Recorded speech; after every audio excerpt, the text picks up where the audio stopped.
High, hello, নমস্কার। কেমন আছো তোমরা? আশা করি ভালো আছো। আমিও ভালো আছি। আজকে বহুদিন পরে আবার একটা রান্নার ভিডিও নিয়ে এসেছি। মাঝে কিছু পারিবারিক কারণের জন্য বেশ কিছুদিন আমি ভিডিও পোস্ট করতে পারিনি, যদিও একটা দুটো করেছিলাম, বাট তার মধ্যে রেগুলারিটি মেনটেন ছিল না। তবে কথা দিচ্ছি এবার থেকে আমি রেগুলার ভিডিও পোস্ট করব। আশা করি তোমরা আমার পাশে থাকবে, যেরকমভাবে এতদিন ধরে ছিলে। তো যাই হোক, আজকে রেসিপি হচ্ছে আলুর পরোটা।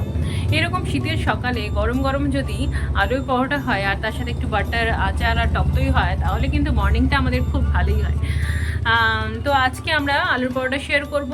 আর আলুর পরোটা কিন্তু আমরা বাঙালিরা দু রকমভাবে করে থাকি। একটা তো যেরকম ধাবা স্টাইল হয়, আমরা সবাই খেয়েছি ওরকম। আর একটা আমাদের বাঙালিদের একটা ইউনিক রেসিপি থাকে সেরকম। তো সেই রেসিপিটা আমি তোমাদের শেয়ার করব, যেটা আমাদের মা ঠাকুমারা মোটামুটি বাড়িতে রেগুলারই করে থাকে শীতকালের দিনে। তো আশা করি তোমাদের ভিডিওটা খুবই ভালো লাগবে, প্রথম থেকে শেষ পর্যন্ত দেখতে থাকো। আর মাঝে মাঝে কিন্তু আমি বেশ কিছু টিপস দিয়েছি। টিপস মানে যাতে পরোটাটা তোমরা আরও বেটার করতে পারো এবং পুরটা পুরো পরোটার মধ্যে ভালো করে স্প্রেড হয়, সেরকম কিছু ডিটেলস আমি বলেছি। তো ভিডিওটা কিন্তু বিনা স্কিপে প্রথম থেকে শেষ পর্যন্ত দেখো। যদি ভালো লাগে তাহলে লাইক, শেয়ার এবং সাবস্ক্রাইব করে দিও। Taste canvas by Priyanka. চলে এবার যাওয়া যাক মেন রেসিপিতে। আলুর পরোটা বানানোর জন্য প্রথমেই আমাদের একটা ভাজা মশলা রেডি করে নিতে হবে। একটা শুকনো কড়াইয়ের মধ্যে দুটো শুকনো লঙ্কা, 1 চামচ মতন ধনে, 1 চামচ মতন জিরে, গোটা জিরে, তার সাথে একটু নুন দিয়ে ভালো করে শুকনো করে ভেজে নিয়ে সেটা আমরা তুলে রেখে দেবো। তারপর সেম কড়াইয়ের মধ্যেই একটু তেল গরম হতে দেবো, আর এর মাঝেই আমরা ওই মশলাটা গুঁড়ো করে নেব। আমি এটা হামানদিস্তায় গুঁড়ো করেছি, আর এটা কিন্তু একদম ফাইন পেস্ট হবে না, এর একটু দাঁড়াই থাকবে। তারপর দেখবে তেলটা গরম হয়ে গেছে, তখন আমি তাতে পেঁয়াজ কুচি দিয়েছি একটা, আর কাঁচা লঙ্কা কুচি দিয়েছি। ঝাল খাওয়ার ক্যাপাসিটি অনুযায়ী তোমরা কিন্তু এতে কাঁচা লঙ্কা অ্যাড করবে। তারপর আমি দুটো আলু সেদ্ধ করে সেটা হাত দিয়ে স্ম্যাশ করে সেটা দিয়ে দিয়েছি, আর সেটা দিয়ে একটু ভাজা ভাজা হতে দেবো। আচ্ছা, এখানে পেঁয়াজ কিন্তু বেশি একদম লাল লাল করে ভাজার দরকার নেই, পেঁয়াজটা জাস্ট একটু সতে হয়ে গেলেই, মানে একটু নরম হয়ে গেলেই আমরা আলুটা দিয়ে দেবো। তারপর ওই যে ভাজা মশলাটা আমরা প্রিপেয়ার করে রেখেছিলাম, সেই ভাজা মশলাটা এখানে বেশ খানিকটা একটা বড় চামচের 1 চামচ মতন, আর স্বাদ অনুযায়ী নুন, এই দুটো দিয়েও ভালো করে মিক্স করব।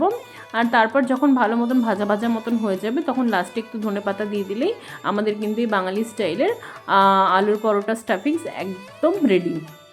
দেখো, পরোটা মেকিং কিন্তু দুটোর ক্ষেত্রেই সেম, শুধু আমাদের আলু স্টাফিংসটাই ডিফারেন্ট হবে। আমাদের বাড়িতে এরকমভাবেই আলুর পরোটা হয়ে থাকে। আর ঢাবা স্টাইলের যে আলুর পরোটাটা হবে, সেটার জন্য আমাদের নাড়ানাড়ি করার কোনো ব্যাপার থাকবে না, সেটা আমাদের জাস্ট মিক্স করতে হবে। এই দেখো, আমার ধনেপাতা দিয়ে একদম এই আলুর পুরটা রেডি হয়ে গেছে। এবার আমি ধাবা স্টাইলের আলুর পরোটার আলু আমি তোমাদের সাথে প্রিপেয়ার দেখাবো। তার জন্য প্রথমেই আমাকে আলু দুটো সেম সেদ্ধ করা আলু হাত দিয়ে স্ম্যাশ করে নিয়েছি, তাতে নুন, চাট মশলা, ওই যে মশলাটা রেডি করে রেখেছিলাম সেটা 1 চামচ মতন, চাট মশলা এখানে আমি 1/2 চামচ মতন দিয়েছি, অর্ধেক পেঁয়াজ কুচি, 1 চামচ মতন ধনেপাতা, আর কাঁচা লঙ্কা, সেটাও তোমাদের ঝাল খাবার ক্যাপাসিটি অনুযায়ী, অল্প একটু আদা বাটা বা আদা কুচিও দিতে পারো, এখানে আমি আদা বাটা দিয়েছি। তার সাথে দেবো হচ্ছে আচারের তেল এবং একটু আচার দিয়ে ভালো করে এটা আমাদের হাত দিয়ে মিক্স করে নিতে হবে।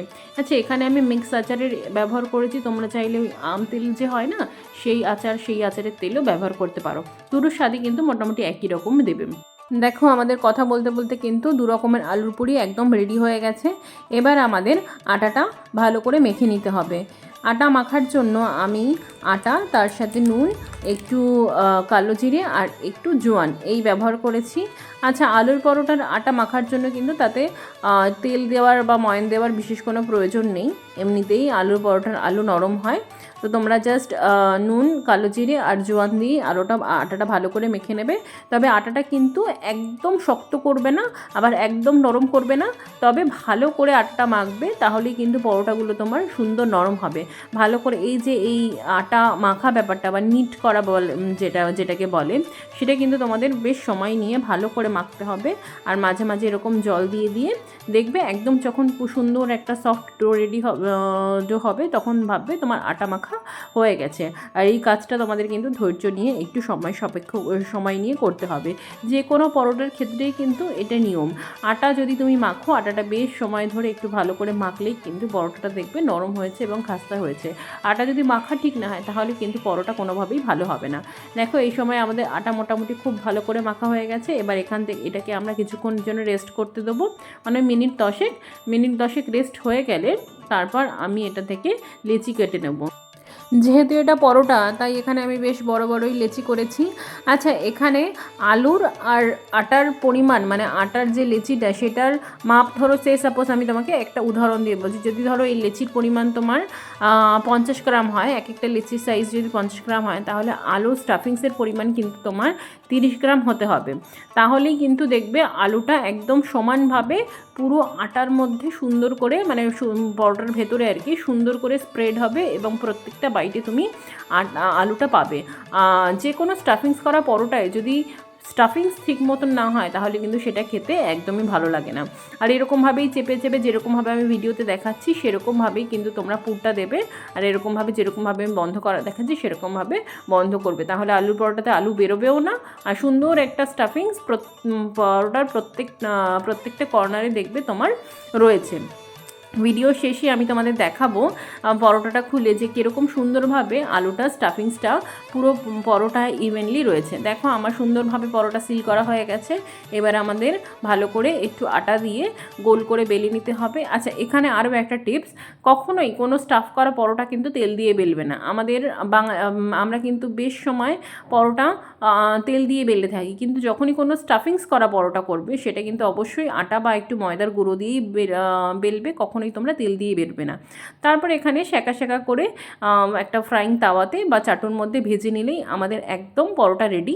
এখানে আমি যতটা মিনিমাম সম্ভব ততটা কম তেল দিয়েছি, তোমরা তোমাদের মতন তেল দিয়ে ভাজতে পারো, তাতে কোনো বিশেষ অসুবিধা নেই। একটু ওপরটা ক্রিস্পি ক্রিস্পি হয়ে গেলেই আমাদের আলুর পরোটা একদম রেডি। এটা একদম গরম গরম সার্ভ করে দেবে। যদি তোমাদের কাছে হোয়াইট বাটার থাকে তাহলে হোয়াইট বাটার, একটু দই আর একটু আচারের সাথে এই পরোটা সার্ভ করে দিও। এটা খেতে খুবই ভালো লাগে। এরকম ঠান্ডার দিনে সকালে ব্রেকফাস্টে কিন্তু আলুর পরোটা হয়ে গেলে আর বিশেষ কিছুই লাগে না।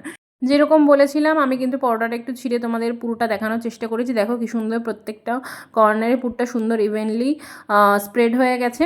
যাই হোক, ভিডিওটা আজকে এখানেই শেষ করছি। যদি ভালো লাগে তাহলে লাইক, শেয়ার এবং সাবস্ক্রাইব করে দিও। দেখা হবে নেক্সট ভিডিওতে। Till then, tata.